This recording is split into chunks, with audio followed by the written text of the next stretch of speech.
Hey crew, it's Miss Rozman here. We're going to talk about the area model for multiplication. You already know that the area is the space inside a shape, and we find the area by doing length times width. I can represent a multiplication problem by drawing rectangles to help me solve the problem. Let me show you what I mean. Let's say I want to solve the problem 32 times 6. So that's my multiplication problem, 32 times 6. I told you we would be drawing rectangles, so I'm going to start out by drawing my rectangle. And I can see in my first number, 32, that's 2 digits, right? So I'm going to break my rectangle into 2 chunks. Well, on this side, I know the tens place there's a 3, and that represents 30, so I'm going to write 30.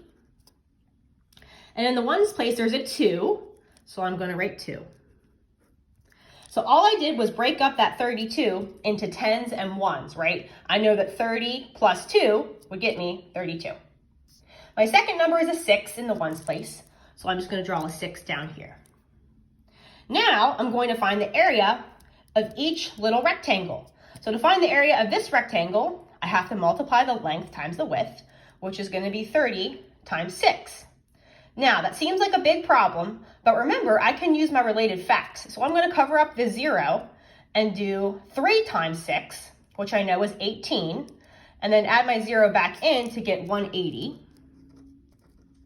And that's my first rectangle. Now I got to find the area of this rectangle, and that will be 2 times 6, which I know is 12. So now that I have my area of my 2 little rectangles, I can add them together to find my area of my big rectangle, which will be the answer to my problem. So I have to do 180 plus 12. All right, let's add that up. 0 plus 2 is 2. 8 plus 1 is 9. 1 plus nothing is 1.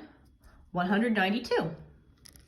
So that tells me that my answer to 32 times 6 is 192. And that is correct. Give this method a try, and please let me know if you have questions. You got this.